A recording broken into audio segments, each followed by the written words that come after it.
Hello, hello, hello, hello. What up, what up, what up?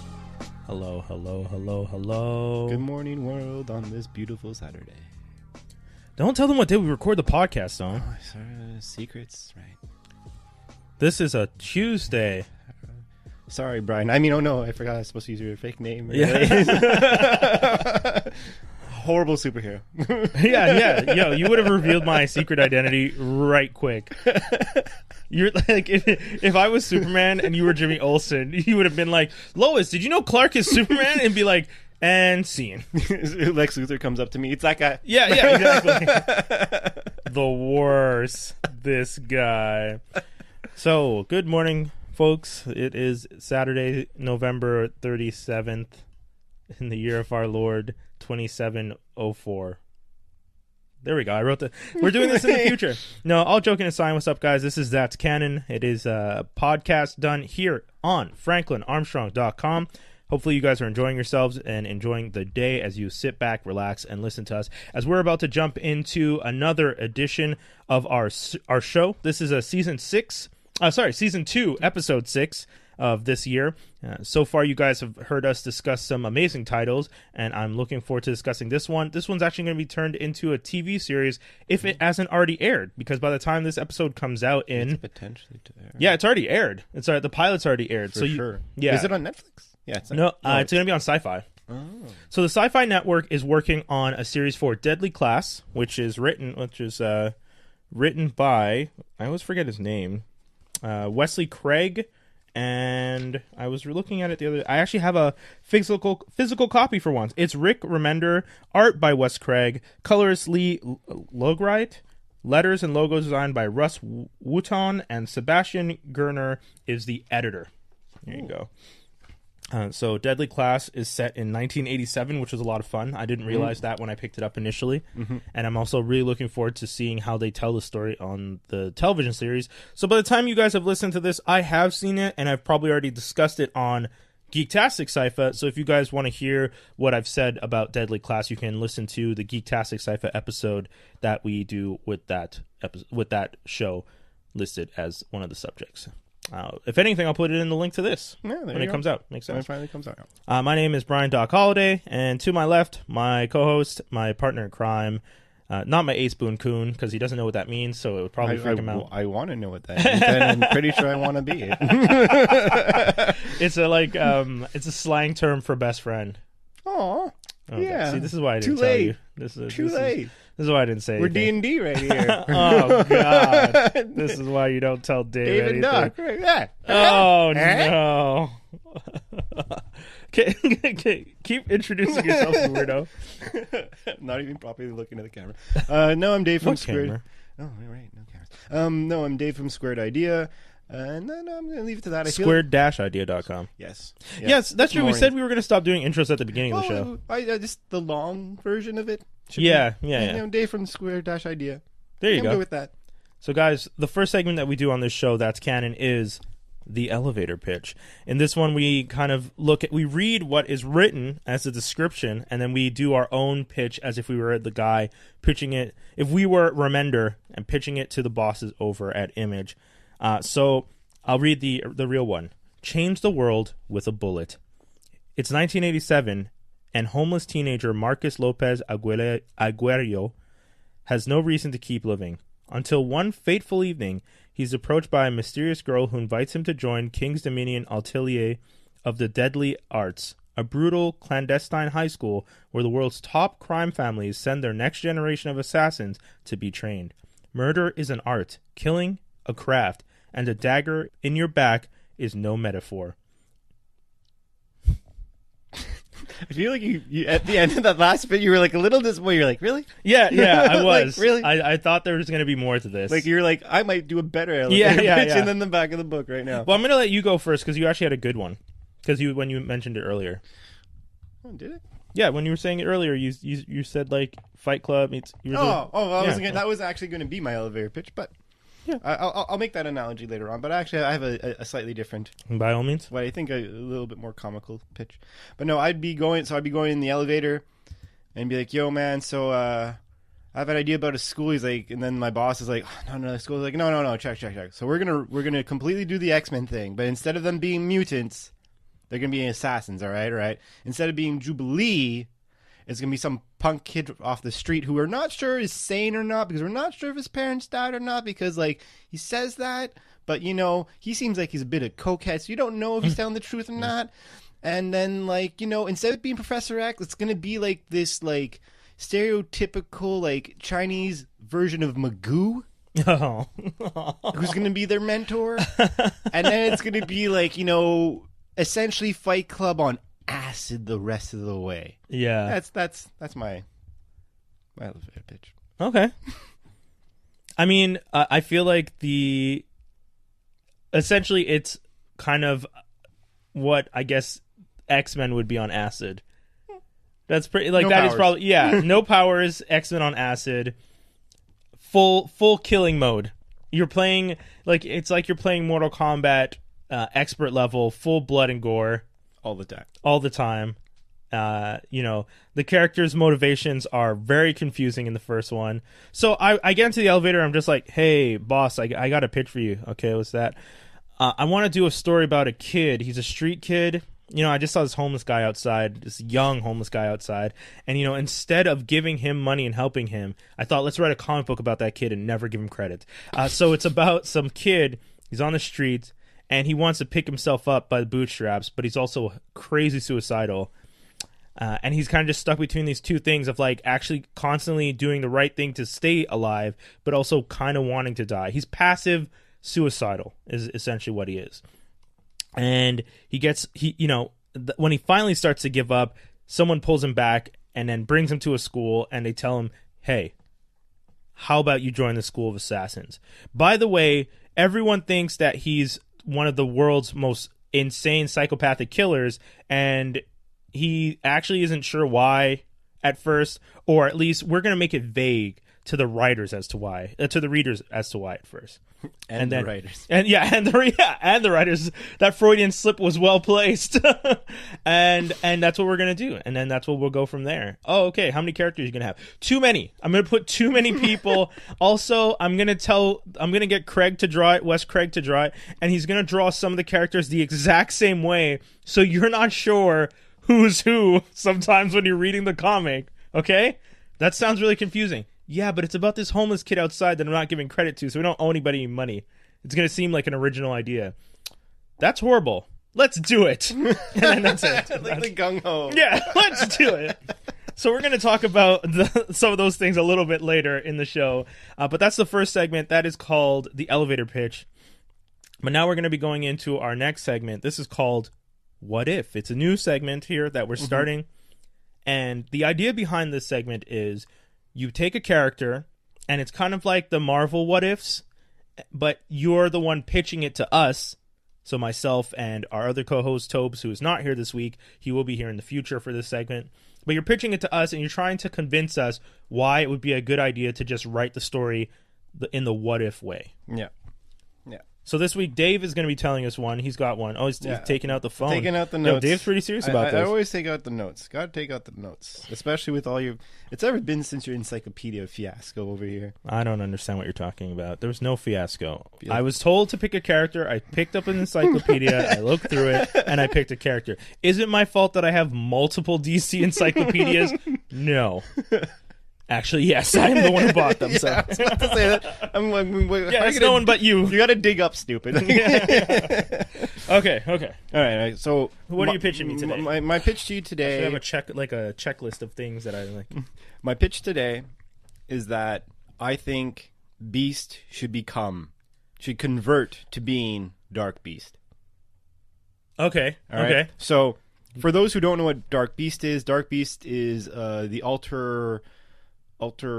not alter ego. It's, he's from a different Earth. He's a different Earth. Earth. He's from the Age of Apocalypse. It's basically what if Beast was bad instead of good. He works for Apocalypse with Mr. Sinister. He ends up working to enhance mutants, trying to elevate them because they lived in the world's the fittest survive. Survival of the fittest. and he doesn't mind when doing his experiments to like hurt people. He actually has a pretty rich history. I found out that he's actually the creator of the Morlocks, which I never knew. In his world? Not No. In our world, he's the creator of the Morlocks. in the 616. Yeah, because basically because the Age of Apocalypse timeline collapses initially, he's one of the very few people who escape. When he escapes, he's sent 20 years into the past. He loses his memory. Emma Frost, he ends up crossing Emma Frost, who helps him rebuild the bit. And then, like, when he turns insane again, he basically creates the Morlocks. So at one point in the 616 universe, 20 years before the standard canon of Beast, there's another Hank McCoy. Yeah. That's his name, right? Hank McCoy? He has the same name, but he's thrown right away into the sewers. Like, he's living he's like a New York City crocodile type life for a while. So he's already mutated then? Yeah, he's it's not like Hank, because Hank doesn't start out that way. No, exactly. He ends up experimenting. And then later on in the series, actually, there is a point where he actually kidnaps Beast. Okay. Right before the Onslaught story arc. Oh, I have that one. He actually abducts Beast, goes into pretending to be Beast, and in order to keep his secret a secret, he actually ends up going back to like all of Beast's old friends and teachers and kills them off so that people can't question them. It's pretty dark. But anyways, so the reason why I'm saying that Beast should turn into Dark Beast, because Dark Beast ends up actually dying in our timeline. I think he ended up being brought back, but the last time I read, he got killed. Okay. He got killed in one of the panels of X-Force, or Uncanny X-Force. Okay. And why I'm saying that Beast should be Dark Beast for the following. First of all, as much as I like Beast, and I don't think Beast is necessarily overlooked, but he's never been properly used, right? Like, he's not been used properly he's been used properly in movies and TV shows, but he's never been the focal point. He's always been a supporting cast member, and it's not because he's not good or anything like that, just because all the main stories have never really revolved around him. The only time recently that a story revolved around him in comic books, which is actually one of the reasons why it's going to help support why I think that he should turn into Dark Beast, is that the only recent story arc that he had that he was the main guy, quote unquote, was when he brought back all of the young X-Men, the original X-Men, because he needed to bring himself back to find a cure for himself, I believe. Yeah. So, but the thing is, when he was doing that, he did a Dark Beast thing, which is he didn't care about any of the rules. He's not supposed to go back in time. The machines that he was doing, all the experiments even leading before that, like when they found out about him bringing them back, it wasn't just like, oh, you lied to us. Oh, you broke a time rule. Yeah. And now they're here and this is all wrong. They ended up finding out, like, wait, you've been doing like experiments, and like the types of experiments and things that he was doing was very like, this is dark. This is not who you are. Yeah. It's very reminiscent of Dark Beast, who also never gave a shit. Yeah. He doesn't mind hurting or doing anything. Okay. But wait, give me 2 seconds. Well, I mean, you've already spoke for 5 minutes, so let me jump in. Okay, sorry. I feel like what you're describing right now, though, is exactly why we don't need him. But we need because Beast is already going down that path without being Dark Beast. Yeah, but the thing is, they haven't pulled the trigger, and that happened a while ago now. Yeah, I know, yeah. And the other reason why it would be good is because, frankly, right now, the X-Men is a little lacking on the bad guys. They've done a lot of converting of bad guys to good guys. For example, you have Mystique, you have Magneto, you have Namor. Yeah, it's kind of boring. Like, it's starting to get to, like, you had Dark Phoenix, the Phoenix saga of the Phoenix 5, but when that came out, at the end of the day, that was, okay, we took 5 guys to make good, you make good guys bad guys, but at the end of the day, it was to make them good again. And then, except for Cyclops. But he technically died. Yeah. I mean, oh yeah, that's true. Because he's like, you find out later on that it's really Emma Frost, like, doing a projection of him, and he eventually fades away. Like, the actual Cyclops has been dead for a while. Yeah, when did he die? Somewhere shortly after or during the Phoenix. That is such a bad retcon already. Mm-hmm. Because that scene with Wolverine in the prison, where he says Cyclops was... One day a kid will be wearing a t-shirt that says Cyclops was right. Yeah. And then Quentin ends up wearing that t-shirt later on. Yeah. That means that was just a projection talking to Wolverine. Ugh. Yeah. So it's a little annoying. But that being said... Yeah, that's true. That is a really... Yeah, so I agree that for the purposes of making the X universe more interesting in the writing right now, that would be good. However, it's all the drama that you need. the problem with what you're like, I actually agree with you. The problem is they're never going to do that with a founding member. They're always going to bring him back. Because they always, that's the whole thing. Cyclops, retcon to be dead already. Jean, not retcon, but Jean, always described as being corrupted by the power of the Phoenix. So she's never actually the bad guy. Oh, poor Jean. She's corrupted by the strength of the Phoenix. It's not her own, it's not her fault. Well said. Beast. That's the thing. You could also argue the same for Archangel. Yeah, another founding member. Yeah, that's the thing. For all founding members, it always comes back to, but it's not their fault. But he never converted. They didn't actually do it. But the thing is, he never converted. Like, Beast has always been the guy who's been on the straight and narrow, which is why it would be really cool. In fact, it'd be really good to bring him, to make him convert. Yeah. And then team up with Sinister. No, but what I'm saying is, you've already, what you described, it sounds like they're already laying the groundwork for an out down the road. So I agree with you. Possible. I agree with you. They should do it, but they've already built their out in. Because they're going to turn around and say that, Evil Beast or Dark Beast was the one that brought them back. Dark Beast was the one who was doing this. Dark Beast did this. It was never actually Beast the whole time. But I feel like if you're going to pull the trigger, you make him Dark Beast, but you never call him Dark Beast. Like, you actually make him change as, like, you make him, like, he actually becomes dark, but isn't the Dark Beast from the other reality. Like, if you were to bring one back, the Dark Beast would be like, finally, like, can we tear shit up now? Yeah, let's do this. Yeah. Because ironically, they have worked together. Yeah. But they separated because once they finished their goal, they're like, well, you're evil, and the guy was like, well, you're good, so... Yeah, was that the storyline with the presidency? I think so. Where what's her name? Who's the one with the lights? Dazzler? Dazzler. Because Dazzler becomes president in a timeline. Does she? Yeah, that whole Atom X, or the X Atom, that story, that was like through 5 or 6 different X-Universe titles. There's one future timeline where Dazzler is running for president, and there's a whole... Anyways. She's a person who I find has a very convoluted, like, story. Right now? In general, like, for example, because she was even brought back in the X-Men and was found out that... it was Mystique? Magneto or Mystique or something was experimenting on her to get... It was Mystique. Mystique was pretending to be her and using her gene to create drugs. Yeah, exactly. And then she found out... no, but she was being tortured. She was kept... Yeah. But that's why... Because she was drugged. So she didn't even know. Yeah. It's when she woke up and found out what was going on, she then kind of went almost crazy, and that's when we got that. And this was probably one of the worst things they've ever done. You had Dazzler, and then you had like angry Dazzler, who was punk because she's angry now, and essentially she was drawn to look exactly like Storm in the 80s but inverted. Yeah. And then she eventually went to the Shield, and then you're like, this is this is just like, you're just yeah, because she was the liaison, the Shield mutant liaison. Yeah, I remember. Yeah, it was bad writing. Yeah. All that to say, I think Beast should be evil. I think and I say that because it's one of those guys, like, you've been a goody two-shoe for like Beast 30 years.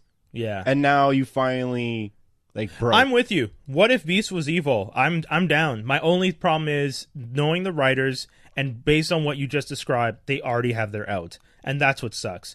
I wish that if they were going to do it, or if they're going into this storyline, there's no out. They don't have the option to just be like, mind you, they can always retcon, because that's how they do. Because I didn't think they would ever have an out for Cyclops and everything he did. Yeah. And then the out was Emma Frost was projecting him. What?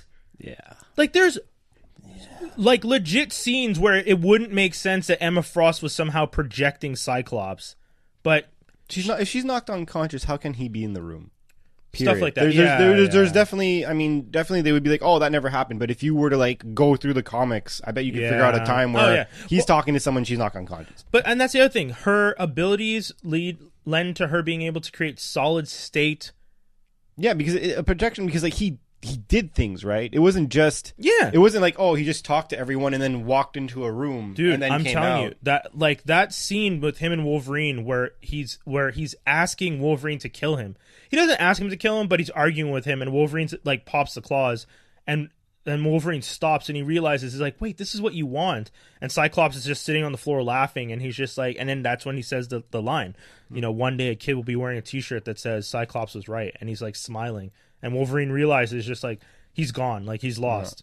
But that was one of my favorite scenes. Yeah, because you know what, and then to find out that it's a project, like, yeah. Anyways, and you know why that was also a really horrible situation is because that was like, oh, so now you're evolving Magneto and Professor X through Wolverine and Cyclops, basically. That's how I always saw it. I saw it like, oh, we can now potentially kill or put Magneto and Professor X on the shelf, and still have that. Oh yeah, is Professor X dead? Who knows? Yeah, I know. That's another thing. It's like that's one thing. That's one thing that's kind of annoying with all these.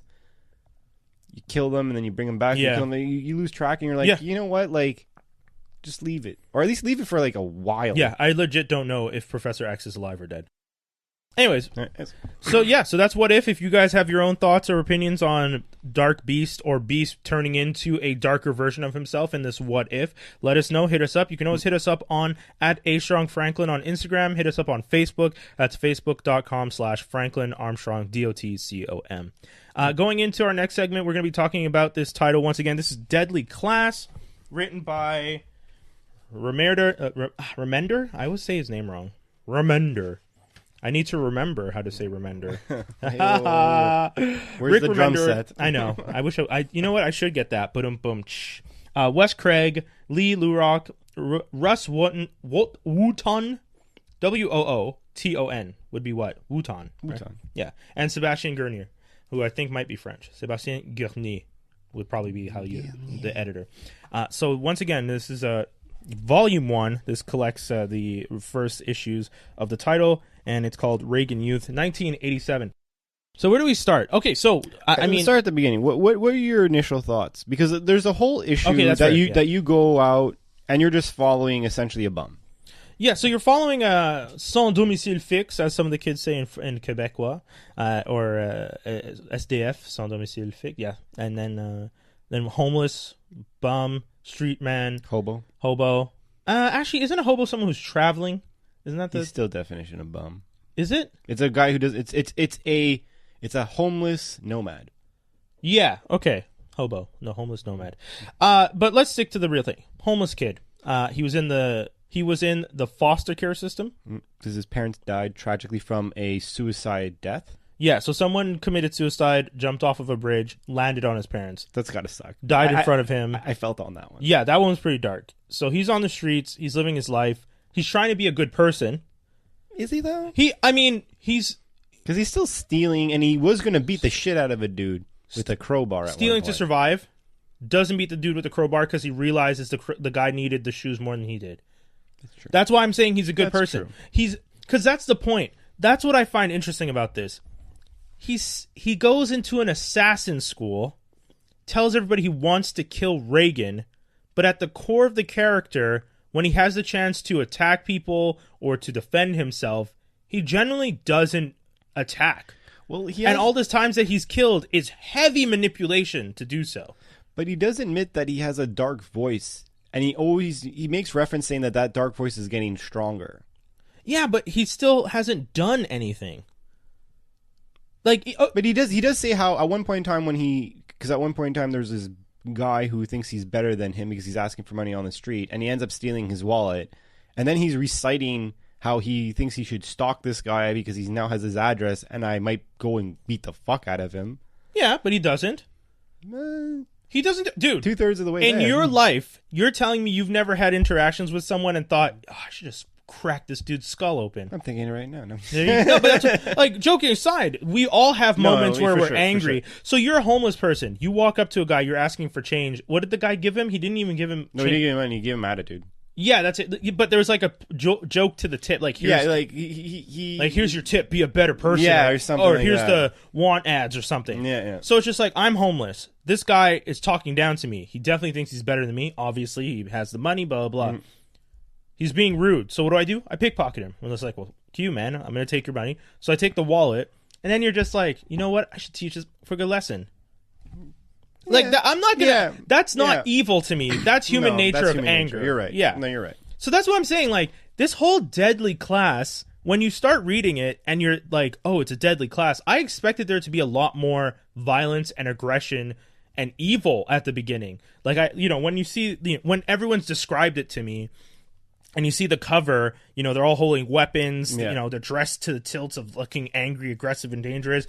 The flip side is them as skeletons. You're just like, all right, we're going to get to some dark stuff. The first arc, the first, introduction comic or chapter or whatever, it's not dark. It's just a homeless it even has kid. fear and loathing elements, so it's like... Yeah, and it's sad. It's actually, to me... It's a little heartbreaking. I find it really sad. Yeah. Like, he's on the streets because the system doesn't work, which is a constant comment in the States about the about the not healthcare. That's a whole other issue. Foster care system in the States. People like TV shows, books, everything that you've ever heard. It's always a thing of you don't want to go into the system. Parents don't want their kids in the system. So when I'm reading this, I'm just like, okay, so he was a kid in the system, a system that my entire life entertainment has told me is horrible. 2, he's on the streets. And people talk down to him and treat him like crap. 3, the same homeless people he's on the streets with are, taking advantage of his situation.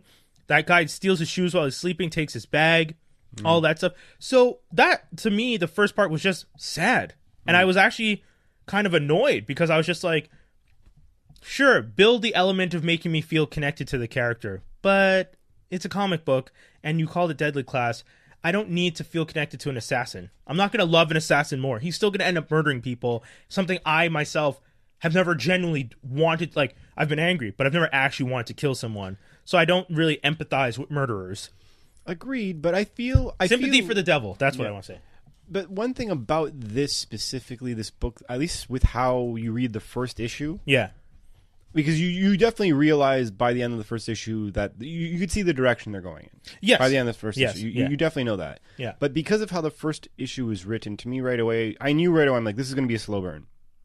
I knew right away, I'm like, okay, based off of this one issue, I need to give this at least 3 before I think anything will start happening. Oof. Which is true, because the first issue is very much, this is who I am. Yeah. Second issue is, okay, this is where you're living. Yeah. And then the third issue is, well, this is your first assignment. Which, if you put all those together, really puts you in the world. It tells you who you're going to be dealing with. Yeah. It tells you how many characters you're going to be dealing with. It tells you with the mindset that you're going to be dealing with. Yeah. And then the last 3 issues is, completely great, in my opinion. Well, sorry, because the first, just so people know, the first story arc is about 6 issues long. And to be honest, at the end of all of it, I wanted to definitely read more. The one thing that was really cool about this book is how it was written. The art style is amazing in my opinion, and it's I don't know, it's just very provocative. I find. Okay, the art style is amazing at the beginning, but once you get to the school, the artist doesn't have the skill to draw characters differently, though. That I felt was a problem. But do you say that because of when he's walking down the hallways and all the kids look the same? No. Or you find that literally the main characters look the same? Literally the main characters look the same. The kid who is the kid that's part of his clique, who's a blonde punk, who's supposed to be an 80s punk, looks the same as the hillbilly kid from the Dixie Mafia. And then the FBI guys look the same as the other blonde guys that they hang out with. That was one of my problems. When I was reading it, I couldn't tell. When he finally starts at the school and he's going through the halls and you see all the different cliques hanging out. He's in the cafeteria, so standard cafeteria storyline. New kid in the school. Everyone's heard stories about him, so no one really likes him. He's walking with this tray. He's like, where do I sit? You got the, instead of the jocks, it's the Dixie Mafia. Instead of the cheerleaders, it's the, Yakuza. So he's walking through and it's just the Yakuza's looking at him like, go away. The 8th Street gang, Compton, look, they put their hands and one of them's holding a knife. And so he's like, okay, well, where are my loners? Where are my outcasts? And then he goes outside and he finds his outcast. 3 of the 5 outcasts you see look the same. 2 of them are drawn blonde, and one of them is drawn bald. their faces. It's true. And then later on in the story, as you continue, there were times where I'm reading and I legit could not tell which character's supposed to be which. Especially the kid who Tries to fight Billy. Chico? Well, no, but Chico, I knew was Chico because Chico is drawn LA gang style. He wears he has a button-up shirt with the top button or maybe open, and he has a bandana, and he's always after his girlfriend. What's her name? Maria. Yeah. Maria. So you can, I kind of knew that was him because I recognized him, and I was just like, okay, cool, that's Maria, and that's Chico. Because Chico, that's the thing. Had Chico been with his clique, I probably wouldn't have been able to tell which one was Chico because they're all drawn similarly. But maybe... And that was a problem for me with the artist. Like, don't get me wrong. There are segments where the art is amazing. I think all the Vegas... Yes. Vegas, was psychedelic trips. But, like, when I'm reading it and I can't tell who's who at times, that bothered me. Because then I was just like, wait, which... Like, for example... Oh, no. Okay, see, this is my mistake. Because I read ahead. I read Volume 2 also. But in Volume 2, there's another kid that they bring in to help them with something. And that kid looks exactly like the punk kid. Really? And then I was just like... And then there's panels where they're trying to figure out, where did this kid go? Where did this kid go? And they're showing panels of where the kids go. And I'm like, which one's which? Like, I don't know which is which. So that's my... So maybe in this one, maybe it's not as bad as I thought. But it's definitely really bad the whole way through in general. Well, I think... Okay. So I still like the art. Yeah. I just think that the art's provocative. Like, it's eye-catching. Yes. It's eye-catching. And like you said, what's the LSD trip? You just mentioned it. Fear and Loathing in Yeah. Las Vegas. Because just to give like a quick sum of the story arc. So we have Marcus, who's a homeless kid. Yeah. Parents died in a tragic accident because of a suicide you already mentioned jumper. that, Who yeah. I think that's a whole plant later on. I think that was like planned, but that's just so far. I can tell you, Volume 1 and Volume 2, it's not addressed. I think it's a conspiracy theory later on, but Okay. teach his own. So then eventually some people end up coming after him, these cops, for X reason or another. This girl ends up saving him from the cops. He's not really sure why they're chasing him. And then this girl brings him to her clique, which then the clique brings them to their master, and their master's like, "Oh, well, do you want to be part of our assassin school?" This master being, as I mentioned jokingly before, a Asian Mr. Magoo. It looks really funny. It's the exact first thing I thought about it. It was really, I don't know if that's what they were going for, but I'm like, if he falls off or bumps into somebody and like has this whole like near death experience while like creating like the outcome he wanted, I was gonna be like, this is definitely Mr. Magoo. Yeah. But no, they bring him there and he's like, "Oh, well, do you want to be part of it?" He questions it. Then the guy's like, "Oh, well, you question it, so I'm not gonna let you in the school." The girl that initially brought him in, which was this girl Saya, she's like, "Oh, I'll vouch for him." Yeah. So he goes into the school. He gets picked on for the first day or so. Well, yeah, but like that's the thing. Everything you're describing, and as much as it's part of the story, to me, I felt like the story could have started there. It was a little fluff. It was like, pure. The first issue and a half is pure character development. Yeah. Pure character development. You're a little lost. But once again, my issue with it was more, I don't need sympathy for the devil. I don't need you to establish this longing connection to the character at the beginning, because you are also writing the character as a murderer, and I won't feel sympathy for him no matter what. He's not, like, when he's murdering people, the idea that he's forced to murder these people because he chooses to go to this school, but he chooses to go to this school because he literally has nothing else. Yeah, he literally says he does not want to be alone. Yeah, he has a fear of being alone. Yeah, because, and like you were saying, and this is where I agree with you, the darkness has gotten to a point where he's legitimately suicidal. Yeah.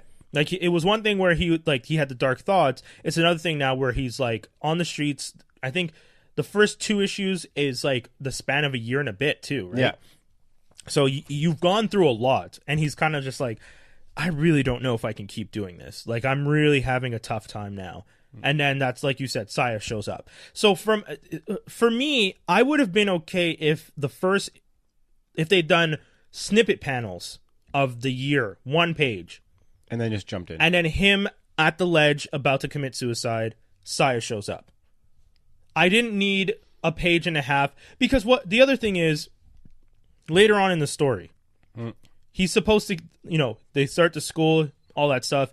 They get the first assignment. The first assignment is they have to kill a homeless person. He teams up with the kid from Compton. An evil homeless person. They have to make sure that the homeless person that they chose has evil in them. Yes. And the school has to be able to confirm that. Yeah, confirm it. Yeah. So, they pick a person that they're going to kill. Yeah. Because there's this one guy that when Marcus was living on the streets, he used to hear stories that this guy would tell because he's an army veteran, and he told stories about burning villages in Vietnam. Well, no. How it starts off is he knew a veteran, and the veteran knew about another guy. Yeah. And he's saying that other guy is an evil person, and he's just saying that a bunch of evil stuff about him. And then him and Marcus's partner... I thought they both were had been in the war. Well, no, I'm not sure if they were both in the war, because the thing is, he starts talking to him, he starts saying, like, yo, there's this guy on the street that I know of, he's evil. Then Marcus and his team member on the assignment who... ends up Willie, who has a reputation for killing 5 gangsters originally, and then you find out that it was actually a cover-up. His uncle killed 5 guys who ended up killing his dad, and said, take this gun, say it's you so that you don't get like eaten up on the streets. So they go and they try and kill that bum from the other bum's info. He finds out that it's the guy who tried to steal his shoes to begin with. He's like, I can't go through this, we can't kill this guy. Then when they go back to the original bum, because they're like, well, we won't be able to go back. Here's the thing, though. No, but hold on. No, but you're saying it wrong. Because he does want to kill that guy. He tells him to shoot. Yeah, but he has a moment of hesitation. The hesitation was... No, but even Marcus has a moment of hesitation. Yeah, but Marcus has a moment of hesitation because he realizes who the guy is. Yeah. But at the same time, he does tell Willie to shoot. Yeah, but that's also when Willie finally confesses to him, like, hey, I'm not this badass gangster killer. No. That was a segue for him admitting... No, I know that. But I'm saying, because you're saying that he had second thoughts. From my perspective, Marcus didn't have second thoughts. Marcus was hesitant because he just realized, I didn't kill this guy the first time. It's karmic that I'm being told to kill this guy now. Okay. That's how I saw it. Okay, that's fair. Because that brings it full circle to, like, for every action... There's a reaction. Okay. So you didn't kill this guy earlier, you're now being forced to kill him by the karmic powers that be. Yeah. But they still don't kill him, which leads to more trouble. Yeah, because then they go back to the original bum... Yeah. Who gave him the information. Yeah. But then during their conversation with him, because they were debating, well, we might have to live on the streets now because we might not be able to go back to the school because we didn't finish the assignment. And this is where Marcus snaps. And because that's when that guy finally is like, oh, well, you guys like don't have it bad. And he starts talking about, now he confesses that he burnt down villages. And then he calls him a pretty boy, which sets off some crazy memory in Marcus's thing. In Marcus's brain, and then Marcus brutally murders the guy. Yeah. Which is like... Well, it looks like intense. He'd been touched. Because he has flashbacks of someone touching him. And, they've shown us the school, so you see the school he went to later on in Volume 2, and you start to get a bigger picture of that. And then the school, when they go back and they say, oh, well, we killed the guy, the schools are like, well, we can't... Orphanage, yeah. That's when they said we couldn't confirm that the guy that you said killed, that he actually did evil. Yes, and then he's put in the hole, or essentially solitary. Yeah. Now, my thing with all of it is, I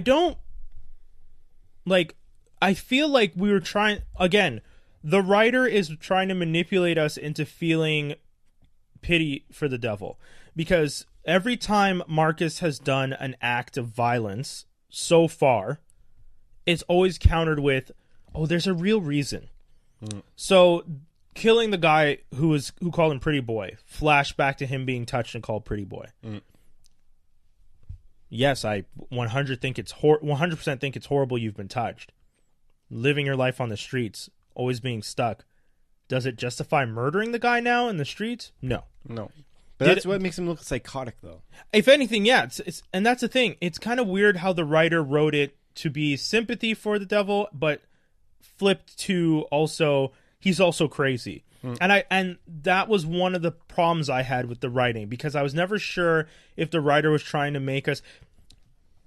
The writer wrote that first arc where, you really get the sense of oh, this poor kid, he had a rough life, blah, blah, blah.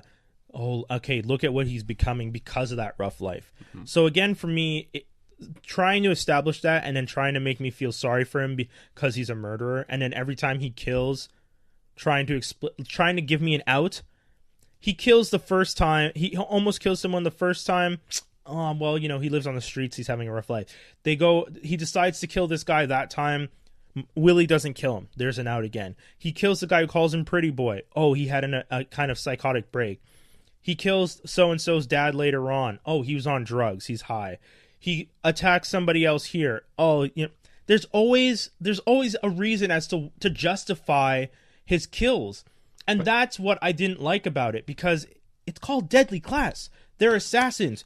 Let me see him actually be psychotic. But don't. That's the whole point. I feel like he's not supposed to be psychotic. But you keep showing me a character who is... he wants to kill Reagan. He's crazy. This is true, but I think... excuse me. Like, that's my problem. He is actually crazy, but you're trying to, gloss over the fact that this kid is crazy. But I think that's why I call it a slow burn. I think it's going to be something that, like, if you were to continue, it's going to end up being layer, and then it's going to be like, well, yeah, this guy's just crazy now. You know what I mean? Like, I think it's the development of a crazy person, but he's going to be it. So you're looking, like, it's designed in a way that now as you're reading, you're looking for the stones, if you will. My problem is that I feel, and I mentioned this only because the show's going to be coming, when they're going to do the show, I feel like the show is going to go even softer on trying to make him look like a redeemable character. It depends on honestly, a critique on that, it would just depend on how dark they go, because it depends on how sci-fi wants to do it.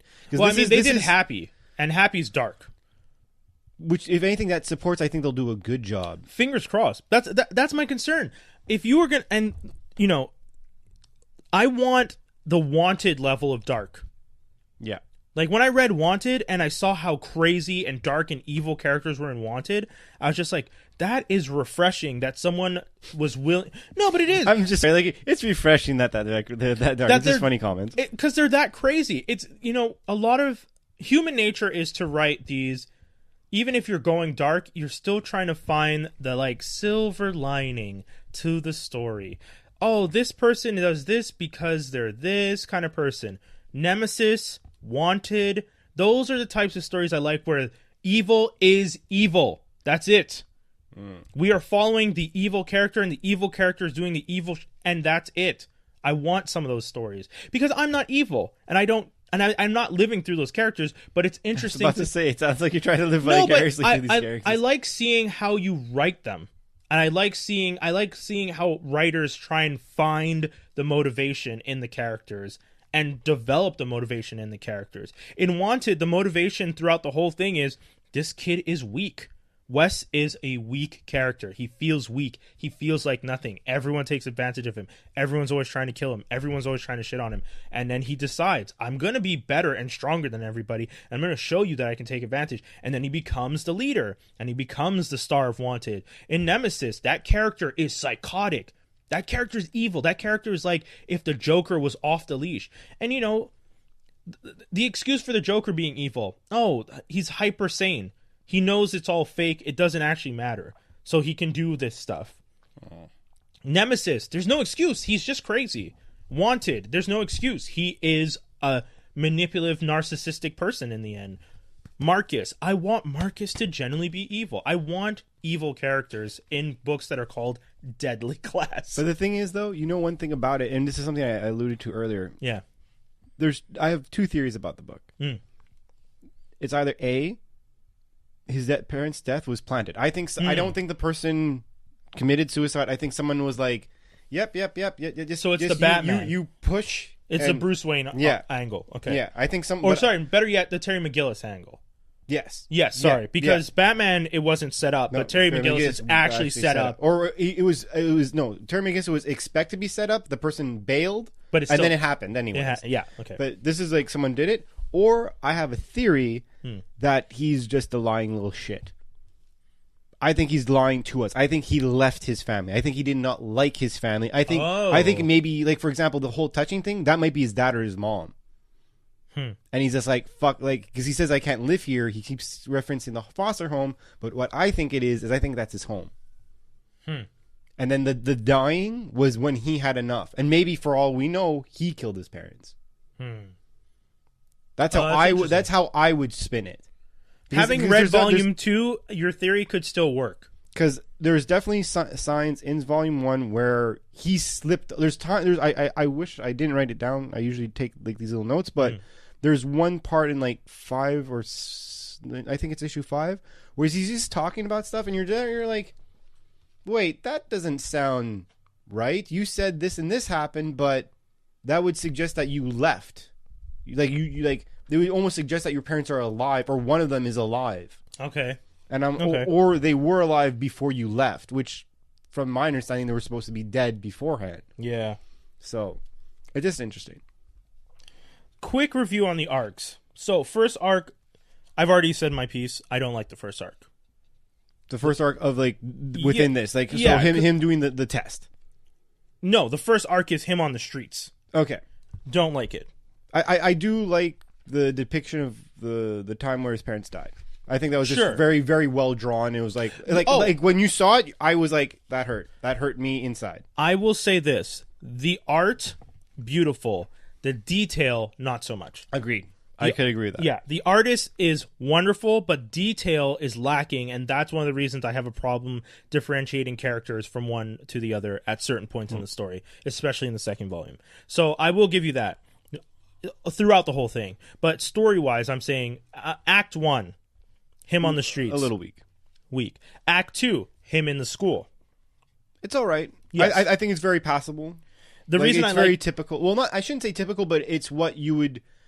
After you read it, you're like, this makes sense. Yeah. I mean, even the assignment makes sense. Yeah. The classic, like, new kid in school done in an assassin school is fun. Yeah, it's a lot of fun.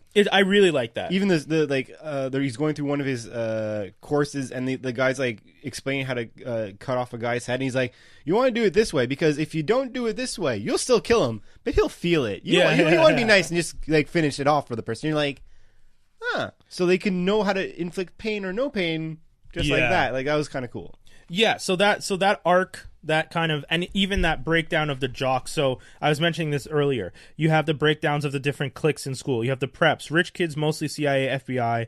Then you have Dixie Mob, Aryan Brotherhood, Confederate holdouts who run of the real rednecks. Soto Vatos, drug money cartel kids, Chico's in charge. Blah, blah, blah. Jersey Kings. Believe it or not, the dipshit in the yellow sweater is the son of Paulie Caravaggio. So they're the Jersey Kings is the mob. No. FWO, Final World Order, South Central Los Angeles Gang. And then you have the Kuroki Syndicate, Japanese gangsters, Yakuza, and so on. And then later on, you have the outcasts that are not so formally introduced to you. Yeah, and they're not really connected to those particular cliques. And that to me, so I like that whole take because it makes me think of, I guess, John Hughes, kind of those like funny John Hughes teen movies that are like, any classic coming of age story set in a high school, except, people literally carry knives, and they're not carrying the knives because they're the bad kid on campus. They need it. Everyone carries a knife because you need it to survive. You don't have a knife, you're first. Exactly. Someone is going to kill you if you don't have a knife. Like, you need a knife at any given point to survive in this school. Unless you have a gun. Yeah, exactly. Like the kids in the school who don't have knives and guns are the ones you should actually be worried about because they're the ones probably studying poisons. Yeah, and or they're like the They're like the Jackie Chan that you never knew about. Yeah. So that whole angle of it, great. Next arc where you get introduced to who I guess I call the pig fucker. Yeah, I guess. Or goat fucker. Yeah, because he doesn't have a name, or just Jigsaw version 2.0.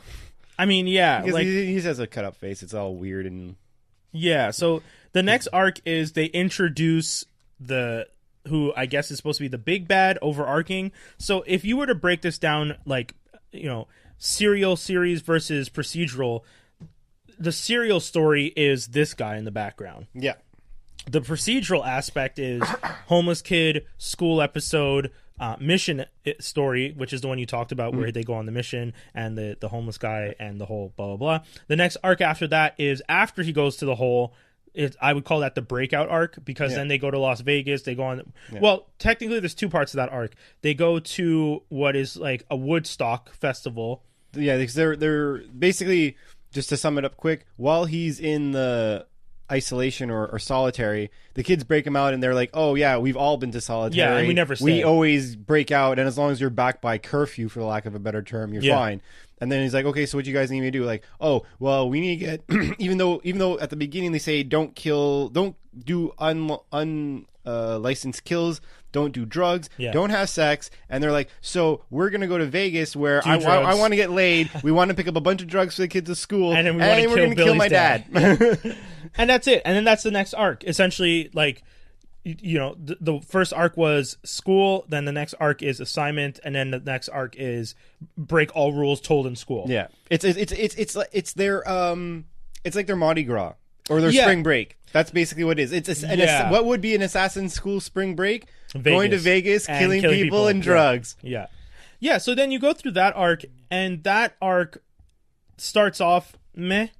The whole thing with Marcus feeling like he knows what to do, when we've established at this point that Marcus is a homeless kid and not streetwise and not gang-wise. Like, you aren't a gangster. You weren't raised in this life. So the fact that he kept being really, like, dude, this is the definition of hubris. No. Like, when Seiya is saying to them, let me buy the drugs. This girl is legit a gang. She's like Japanese Yakuza, like, she knows her, like, let her do it. And on top of that, Marcus and Willie hang out the most. Marcus, really not that much of a killer so far. I mean, and Willie's fake. Willie's completely. And it's funny because they're kind of like a yin yang. Whereas he has the reputation, but he's fake, and then the other guy's like, well, I don't have a reputation, but I'm pulling the trigger. Oh, I see. You know what I mean? Yeah. Like, they're kind of yin yanging, and I feel like that's going to end up imploding at one point, because I think that Marcus is going to snap on Willie and be like, dude, you got to stop me. Like, because Willie keeps calling him basically a bitch many times because he's trying to keep his reputation. And I think one time later on, you're going to have Marcus, like, snap at him if he doesn't grow a pair. But the other thing with Marcus, and we've seen this too, he has that whole conversation with Willie where he talks about manipulation and honesty. But that's because that's a commentary on his own life, though, because he's being manipulated the whole time. Yes, agreed. But he keeps pointing at people and saying it. Yeah, he does say at the end of statements, it applies to me too, but you can't keep, like, he's too honest with assassins. It's a lifestyle where honesty can get you killed.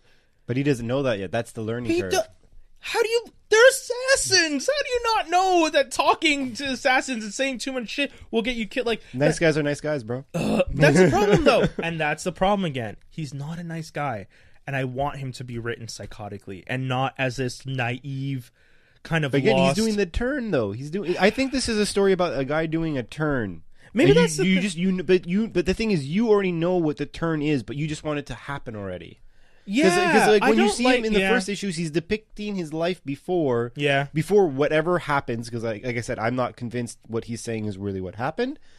But you see him as like the nice little kid with his toys and mommy and daddy and going on like Ferris wheels and this and that. And my parents did this to save me, to make sure that I had a good life. So he's going through the process of the turn. Literally everything you described was everything I hated about the first issue. I have no interest in that stuff. And that's the thing that kind of sucks, because something that Tobi and I discuss on Geektastic, and we've even discussed here about character development. I don't need you to tell me the origin story. I don't want origin stories anymore. But if it's new, you have to do it. No, you don't have to do it that way, though. I don't need a full issue of mommy and daddy raised little boy goes to orphanage, little boy does this. I don't need it told to me that way. Give it to me in snippets and flashbacks. Give it to me in one page. Give it to me the way they did it for the Hulk movie with Ed Norton, where it's all just clips playing through and he's already on the run. But if you do that, because that's or Spider-Man too. But if you do that for established characters, okay. But this is not an established universe. But that's my point. Writers are so stuck on the order of storytelling that sometimes when they do that, it gets boring. It lacks original. Okay, yeah, I could see that. Because did you need to know all of that information about? Like, okay, let's say this: Marcus is our star, right? Yeah, I'm okay with that. Willie's not our star. But we got Willie's entire backstory, motivation, and everything to bring him on par with Marcus in flashbacks in 2 pages. It's true. And wasn't it well done? Yeah, it was. That's my point. The writer knows how to do it. The writer did an excellent job of giving us Willie's backstory. Did it in less than 2 pages. Did it in panels and pages. And I know exactly everything I need to know about Willie. And I love it.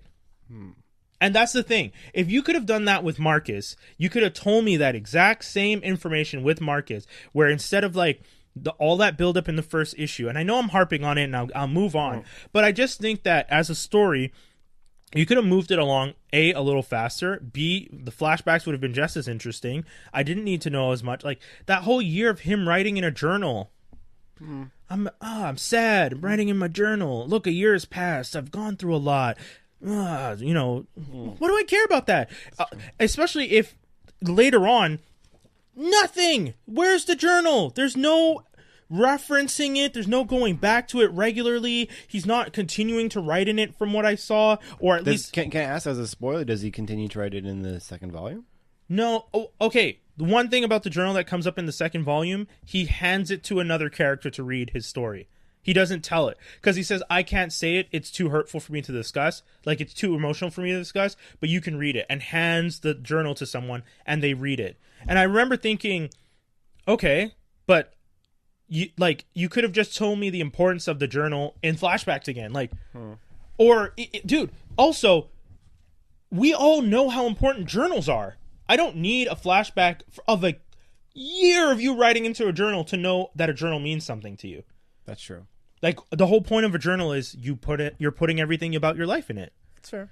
Again, not trying to take away from Rick. He wrote a good story. No, you convinced me. I'm just saying that the way he structured the opening and how it leads into other stuff, and the fact that he proved he knows how to tell backstory and flashbacks, dude. Like I said, and you agreed, the Willie stuff, so dead on, and like when he does it for Maria, even better.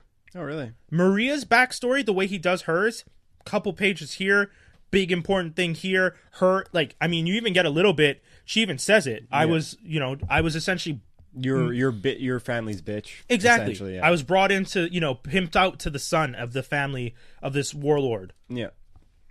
And then the next time she brings it up, you see the panels that lead up to that, and it's like a few.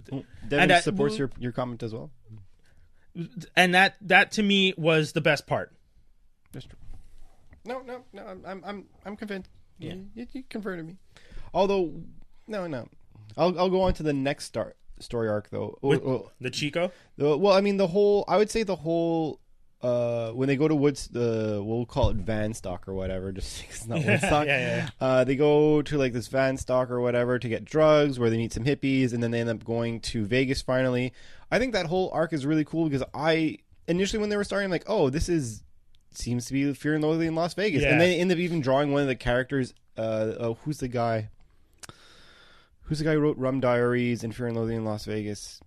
Hunter S. Thompson. His character is actually drawn in Vegas at one point. It's kind of cool. Yeah. I was like, oh, sweet, you guys are doing that. That's awesome. But no, I thought all that was really cool. I thought it was actually really hilarious how they were drawing him stoned. Yeah. His whole like eyes, like how they're dilated, and like his reactions, like how he's like hiding underneath the car, and then like at one point Willie's like, yeah, we're all good, but homie's tripping, and then like you see Saya come and lean down underneath the car. He's like, honey, it's like, it's okay, like the made up monsters in your head, they're not real, we have to go, it's time. And then what's really eerie is that girl Maria, which is, they make a comment about boys versus girls, about how like guys, which I was like, oh, I feel like this is really spot on. When they're like, oh, guys will go after the unattainable girl, but by the end of the night will go for the girl that they can get. And then the guy's like, oh, well, like, by that logic, you should get with me. And then the girl's like, no, because girls aren't like that. We just want what we can't have. Yeah. And then, like, when she's tripping with him and she's trying to calm him down, I love how she's like whispering in his ear. He's like, I'm tripping too. And you're like, that's not helping. Like, that's really not helping that I have no anchors right now, which I just thought was really hilarious. I thought it was great. That like the van stock, as you're calling it. I thought that was awesome. I thought it was great. I thought it was pure entertainment. Yeah, moving into, I think, but I brought it up and I didn't finish that thought earlier. The hubris thing, that was the only thing that annoyed me about that part. But I think it also lends to the fact that the character really does, like, here's it. But he does it. He does it because you don't know why he's doing the hubris thing. Show off. It's not that. It's he wants to be accepted, and he doesn't. He thinks that if he's not right, if he's not an alpha male, that he's not going to be accepted in this. It's clear the whole way through. You eat an entire sheet of acid? Yeah, but that's because he thought they were getting screwed again, and he was clearly wrong. But that's what I'm saying. That was hubris. Like, that was, I am the best. I know the most. I'm the alpha. You think this guy can sell to us? You're wrong. I'm going to take this sheet of acid to prove it to you. And immediately get to buy it because he takes a full sheet of acid as opposed to a tab. And the guy was just like, you take a tab. Like, that to me, I mean, it was funny because it leads to everything else that happens. But it was just like, what is wrong with you? Like, because that was my whole point. If you don't know the lifestyle too well, don't roll the dice like that. You idiot. Oh, man. It was great, though. That was great. No, I thought the whole, and even like the whole, like, his description of like the trip and like, oh, they're leaving me alone and all that. The thing that's actually messed up is how he copes with it, because he kills a guy on acid. He kills a guy on acid, and then his reaction is like, oh shit, that was so real. I'm coming down now. I'm normal. Yeah. We got to figure this out because, dude, I'm starting to peak again, man. Yeah. Oh, and you're like, this is not a good trip. Like, not to say, like, I don't want to comment on like how I've never done enough drugs. Like, yeah, that's the thing. I've never done acid, but I assume it's a bad idea. I've been told, I had a friend of a friend once who told me, like, he's like, it's the worst drug. I'm like, oh, I would like to know another reason why I would never do it, because I think chemical drugs are a little too intense anyways. But he's just like, the problem is whatever you think is going to happen happens all suddenly in front of your eyes. I'm like, that sounds like the worst idea ever. So, like, with that being the only knowledge I've ever heard anyone ever tell me, or even an interview of anyone ever. Yeah. And then to be like, well, now this kid murdered someone on acid and is trying to figure out how to, like, handle shit on 6 tabs of acid when he's like, more. You're like, like, full sheet. Holy shit. Like a good old fashioned 8.5 by 11 letter sheet of paper cut into, I think you even see it at one point. Well, it says 6 because they give him 10, and then he's like, then they're all popping when they're like, there's 9 left, there's 6 left, and then he's like, oh, there's 6, I'm eating them all. Oh yeah, that is crazy. So it's like you're there and like take 6 hits of acid. So you're just there, you're like, well, if the only thing that I know about it is that everything apparently comes true, and then you're in a position where, because the way he walks in on the situation is also pretty fucked up, because everyone leaves. Yeah. Billy, he's left with Billy. Yeah, Billy, who's a kid from school who just basically hates his parents, specifically his dad, because his dad never liked him, and he put him in the school to, like, get rid of him, for lack of a better term. Yeah. He's like, oh, we're going to Vegas to kill my dad, and he's getting, which I'm assuming he's also still hopped up on the acid as well. He's like getting antsy about the whole killing thing. He's like, so we're going to still do this, right? And it's like, yeah, we'll do it. And like, he's just watching TV. He's like, oh, where's Billy? And he opens a door to like the next room, and Billy's literally jumped on the top of his dad, who's like, his dad's built like a bear, and Billy's like this, and like, 15-year-old skinny kid. Knees in his spine, like pulling the belt to try and choke him out. Yeah, and he's just like, help me. And you're like, what the like, I'd be there like, is this real? Yes, it is. Like it's weird. I found the part where you're talking about that, where you were saying Marcus, you think, and I get why you said that. You think that Marcus's parents aren't dead. Marcus literally says at one point, I have to call my parents, apologize for killing myself and for being such a fuck up. And then Billy says, Marcus, your parents are dead. So that makes it, that like, is, mind you, he says that in he's on acid state. Yes, he's having a trip. If he's thinking that out loud, it like, that could be a metaphor of like, me killing myself means running away. You know? Yeah. Like, for all you know, there was a situation where he was fed up with them. Yeah. And then, for lack of a better, it could have been faked his own death. It could just mean that he just ran away. Yeah. So you never know. The last arc, and I think I'm gonna keep it short.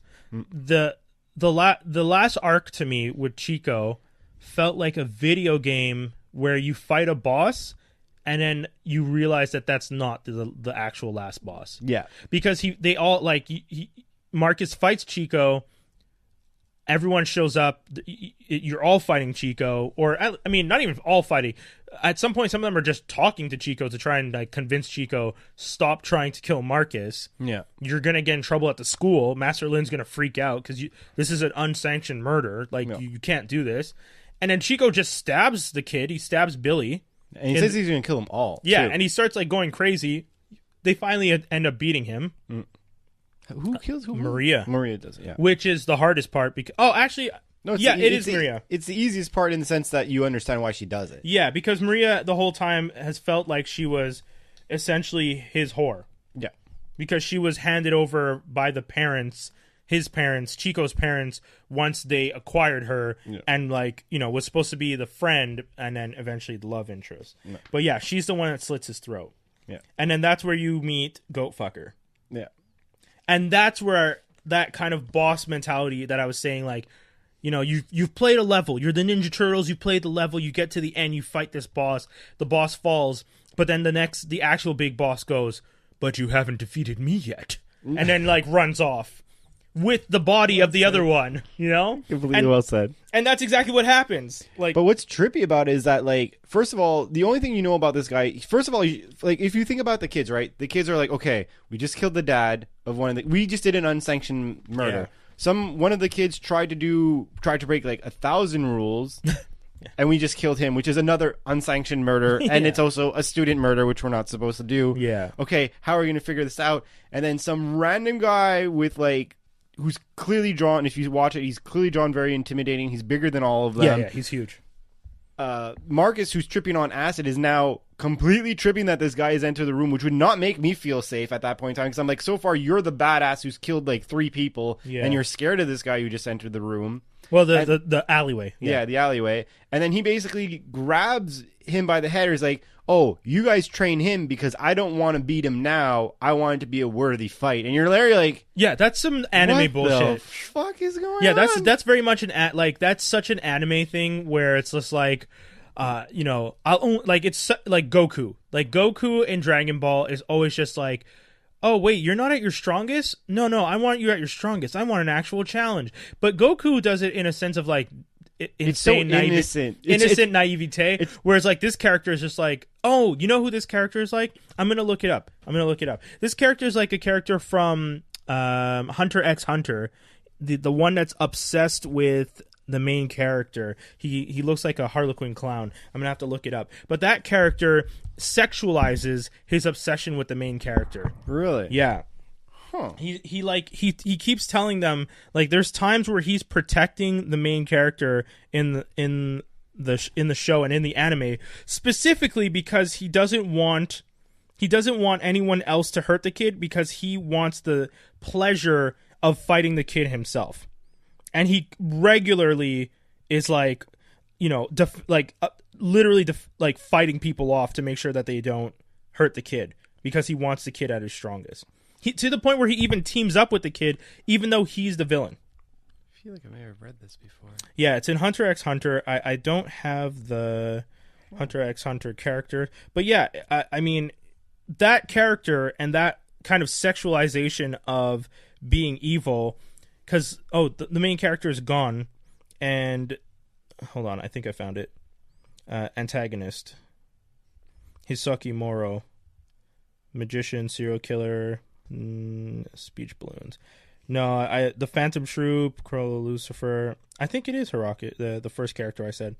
In any case, that character is, obsessed with him, and... keeps going out of his he is a deceitful, playful narcissist by nature, acting only in his own self-interest. Hisoka combines his magic tricks with violence, delights in battling those he considers strong to a point of sexual arousal. Yeah. And he's a full-grown man who's chasing after a 12-year-old boy and protecting him to make sure that once he's strong enough, he can fight him, and sexualizes that. And creepily enough, this guy, Goat Fucker, is overly... No, but it's the same thing. It really is a thing of, he's overly sexual. He has an obsession with our character here. And when you meet him in the second chapter, he's one of those kids that throws around F-bombs, F-A-G bombs. And you start to think, are you throwing those around because you actually are and you're trying to deflect. You know how there's that whole character development of like the kid who's like has been abused because of his sexual orientation, so he kind of turns it into something and turns it into drive. he internalizes it and makes it an anger, and then he constantly keeps focusing at somebody. So in this book, he's focusing it at Marcus. That's fair. Yeah. Well, I think we covered everything. We've covered every angle. At the end of the day, it's again to a certain degree a slow burn, a little bit structured as a classic, bit of a long version of storytelling. Yeah, it's definitely an origin story, but overall, I'll say this: by the end of the 6th issue, I wanted to read more. That's why I bought the second volume. That's all. So I read volume 1 and immediately read volume 2. Okay. So I agree with you. We were supposed to read it. I probably shouldn't have read ahead because having that much like forward knowledge makes it hard to just limit what I discuss. But I still, I genuinely really do like it. No. Yeah. And I don't know, it's something about the style, especially about the art covers. It's just so... It's so rock and roll to me. I just find like the way how it's the 80s. Just badass. It really is very punk badass. 80s style. No, it very much is. Yeah, it's a very good nod. Like the whole and they keep that vibe in it, and it's really funny because I feel like I bet a lot of people be like, "Oh, this is a nice timepiece," and in my head, I'm like, "Oh, this is my life." Like, you know what I mean? Like this is what I lived through, so it's not so much of a timepiece, which I think is the first time it's ever happened to me. But anyways, I think that's done with the review, so we'll go on to our next segment, woohoo, which is the classic that's non-canon. Yep. So this is one where we take we make teams of 2, throw them into a hypothetical gladiator pit and figure out who's going to survive. So this one trying to keep up with the whole assassins theme of the episode. Yeah. We have Miho. So Miho would be Sin City, the Asian mute assassin.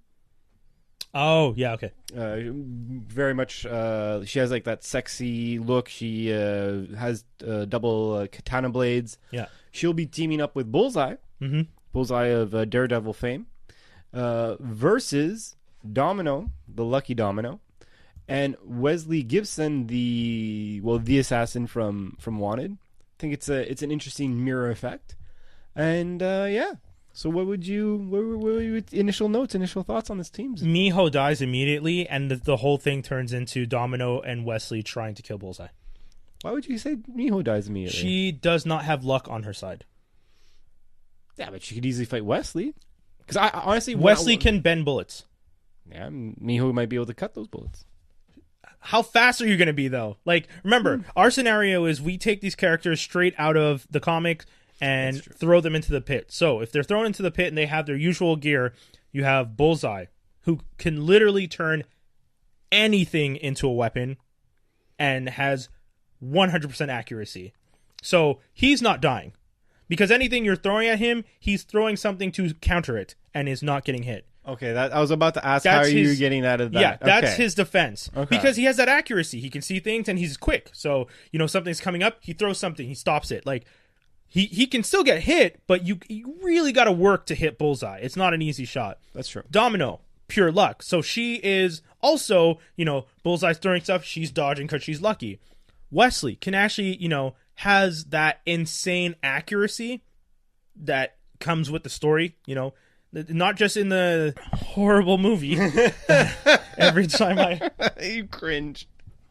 I almost have like a seizure when I think about how bad it is, but he's like a king assassin by the end of the comic book, and is like impossible to, like, I don't even know how do you describe him?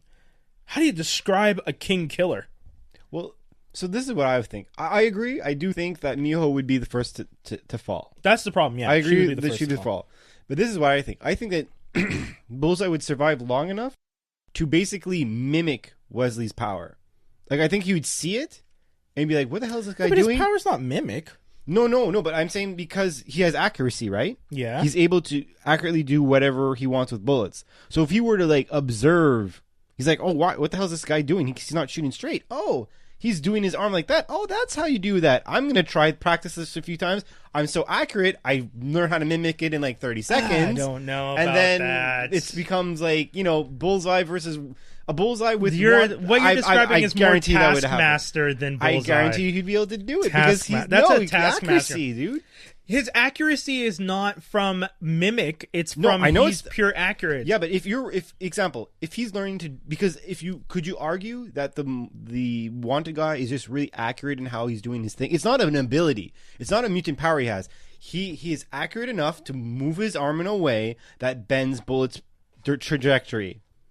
Yeah. And if he's doing that, I guarantee, because like example, if Wanted and Bullseye were on the same team in this scenario, which is the exact reason why he didn't do that, they would be best friends in 2 seconds. They would be best friends. Just killing people together. Yeah, the whole time. And he'd be like, how did you do that? Oh, this is how I do it. Well, how did you do it? This is how I did. That's why I didn't put them on the same team.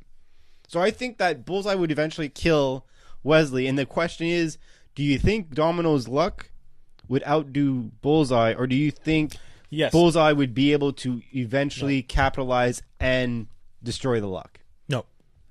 Her luck is an innate mutant ability. So then we should technically have done this without Domino. Yes. Well, why'd you say that to begin? Because I like that you put Domino, because I was just like, in my head when you told me Domino's, and I was just like, well, Domino's going to win because she essentially cannot die. But she's lost battles. She's lost battles in cases where, I guess, if anything, they pushed her luck to the limit.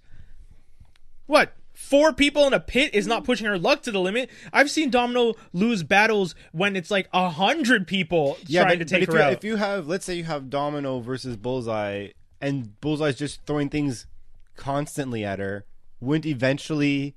Nah, I don't see it. You don't see it? Even if into your scenario, Wesley falls because Bullseye figures out what he's doing and kills him. Miho's dead, Bullseye kills Wesley. You now have Bullseye versus Domino. You don't think that Bullseye... I think Domino could literally rope-a-dope him.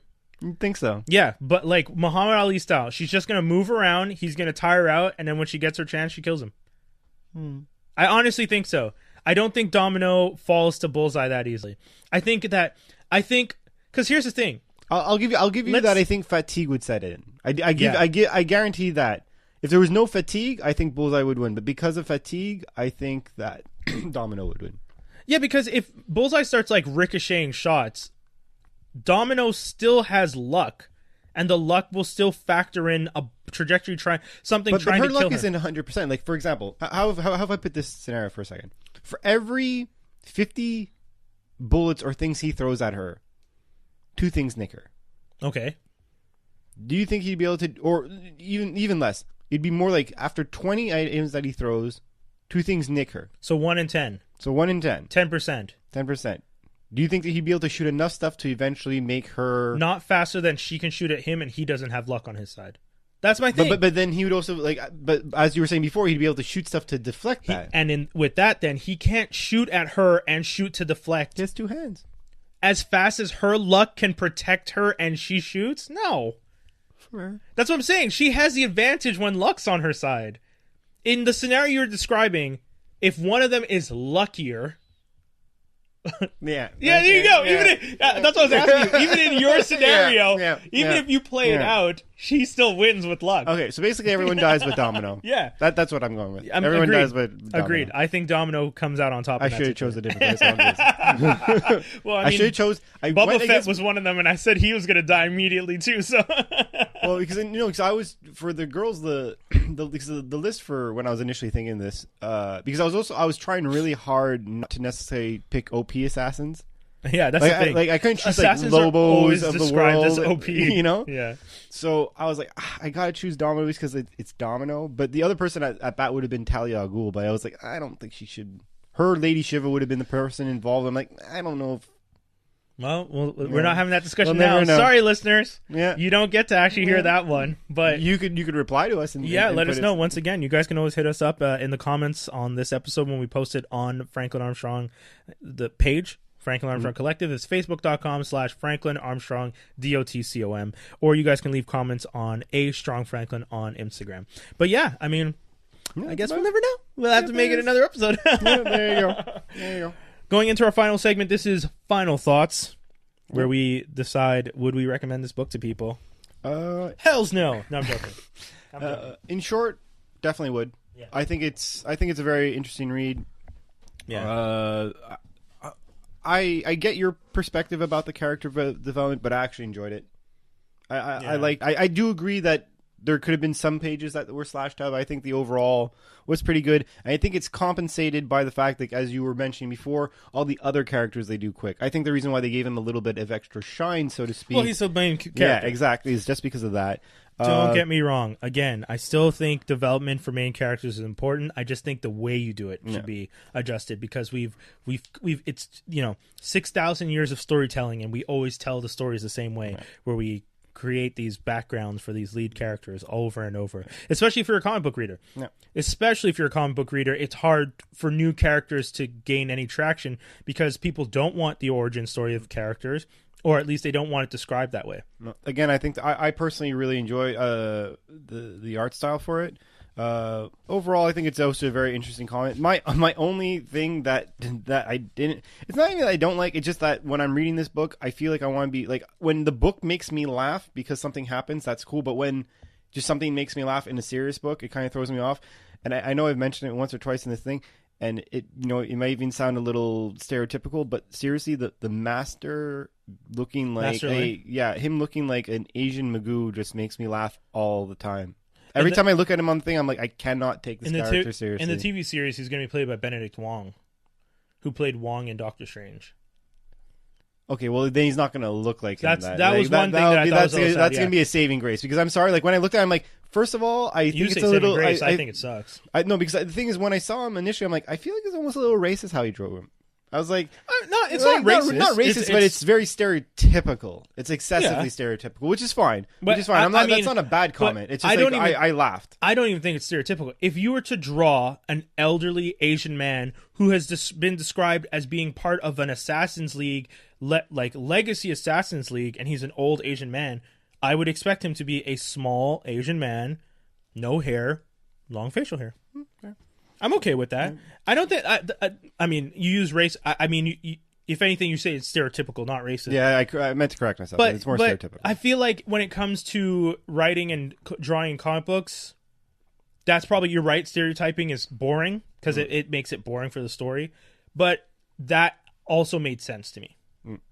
Well, do you have any before I give my grade, or do you want me to give my grade? No, give your grade first. I'll go. A solid 3.5. Okay. A solid 3.5. If honestly, I could argue it to even be more, but it's only not more because I didn't get to read more. Yeah. So my take on it, again, already explained, so I won't go over the first part again. Writing, great. Art, very well done. Detail, not as well done. Character development, other than the lead character, exceptionally well done. I thought every character got just enough, and the characters that blossomed in this story arc were given exactly the amount they needed. You got just enough you needed for Maria, you got just enough you needed for Willie, you got just enough you needed for Bill. Those characters, you found their motivation, you knew why they did everything they did, and it was well done, excellent storytelling. Rick Remender really went all out with this one. I just think, like I said, lead character doesn't need as much. I'm interested to find out more about Saya. I'm interested to find out more about I think that's it, right? Saya's the only one that you, in that particular group. And that particular is the one that you're lacking. Maria, Bill, Willie, Marcus, and Saya. Yeah. And Saya's the only one that we don't find out about. That and Pigfucker. Yeah. Well, you find out, but volume 2, you find out literally everything about his motivation. Awesome. So, which is fine. Might make me read it. Because if anything, this is one thing I'll take in one of the notes. Mm-hmm. There, out of all the episodes we've done, yeah, because we've read a lot of things I would never regularly read on my own. This almost is as intriguing for me to continue reading as Saga. Saga, don't get me wrong, is the one that we had that was 5 points across the board. It's one of the best books we've reviewed. Yeah. I still want to make the time to read all of Saga, but this would be the like if Saga was my number 1, this is my number 2 out of the stuff that we've read so far that I want to continue. Yeah, I mean, like I said, I bought book 1 and book 2 and read book 1 and immediately picked up book 2 and continued reading it. And as soon as I finished book 2, I was just like, I have to go get book 3. And I think I didn't because I might be getting it as a gift because the season is coming up. Yes, but, it is almost Christmas. so I didn't because I hinted. But if I don't, I will get it myself. The 25th, excuse me, darling. And then open everything up. Where are you going? The comic book shop. Well, sometimes your partner asks you like for gift ideas, and you're just like, I don't know. And then, so in this case, I very much hinted at book 1 and book 2 were excellent. Clin d'oeil. So, yeah, I mean, I think a solid 3.5. I think you're right. 3.25. 3.25. I think you're right. 3.25. Yeah, 3.5. I love when people immediately renege. But it's only because it has a 6 on 5, and not because it's poorly written or a 6 on 5. That's pretty. Well, no, because you just said 6 on 5. No, 6.5. Oh, okay. Yeah, 6.5 to me is it loses though. It's not perfect. It's not. I'm not, dying for all of it. I very much wanted to read the next one, but I want to read the next one just because of how they ended this one. Like, you ended it on such a cliffhanger that I'm like excited for the next one. But it's not a matter of like, it's not like Saga where like Saga could have ended with no cliffhanger and I'd still want to know what happens next. That's because you built such an amazing world that I'm so interested in exploring. Whereas in this one, I'm not interested in exploring the world of young assassins. Like, again, why not? It's so lovable. It's cool and fun. And had you done more of the high school thing, I'd probably be into it because I like the idea of assassins in high school. But because we ventured so far from the high school, I was like, we're in the real world. They're high school kids. They shouldn't be in the real world already. At that point, just give me regular assassins in the real world who work at a clandestine organization or something. I don't know, like crossing paths. Give me something like Lazarus. Lazarus. Okay. I don't know if you ever read Lazarus, but not. Lazarus is this similar thing where every house has an assassin that's one of the children in the family is the assassin for the family and assassinates other people on behalf of the family. And this is, if you had taken Lazarus and put each of those characters into school, it would be Deadly Class. Okay. So, anyways, 3.25. Good read. Definitely worth it. Volume 2, also very interesting. Maybe we'll review that one day. We'll see. Maybe. And, yeah, that's pretty much it, guys. Cool. That's it. All right. Well, I guess, enjoy your whatever the day of week it is for you. Yeah. November, what did I say? November 37th, 2718 or something? Yeah, something like that. Yeah. So when you're listening to this in the future, in an alternate reality where November has 40 days. Yeah, exactly. I like that you're like, it's not 37 days, it's 40 days. But yeah. In total, yeah. I mean, obviously. But no, come listen. Come give comments on the Franklin Armstrong Collective website. Yep. Follow me at Merc_Witta, that's WITTA_mouth. And, check us out on squared-idea.com. Most likely when you're listening to this, there'll be other issues. I like that you say this every week. I know, but it's hard because it's it's most likely things will be out. But it's because I have no idea when you're listening to this, and I don't want to lie to people. Well, if anything, I love the people. Let's not even say it that way. Let's just say, check us out on squared-idea.com. There's content. You should love it. Hey, you know what? And now we pay Brian because he's officially our mascot now. Hey! Sponsors. There you go. And then if you guys want to check out everything Franklin Armstrong related, check us out, franklinarmstrong.com. You can go to the podcast page. All the podcasts are there. You have Geektastic Cypher, that's canon, this show. You have K and Them. You have Running with Wolves. And then you also have The Morning Detour, which is a live radio show done here in Montreal that is rebroadcast on franklinarmstrong.com. That is the whole show, guys. Thank you very much. You can always check us out on franklinarmstrong.com, facebook.com/franklinarmstrong, DOTCOM, and on Instagram and Twitter at @AStrongFranklin. Thank you so much for tuning in. We had blast. Shout outs to Toby at That Fit Dude. He'll be back soon in the next episodes, hopefully. And he's on his hustle. I respect it. I can't even be mad that he's not here because he's out there, making that big business. And then once he gets there, he can like drag us up the hill with the rope and pull us up the hill. Not bring us along, drag us along. I mean, he has the muscle. So shout outs to our boy Tobes. And that's it. That's all, guys. We're out. Peace.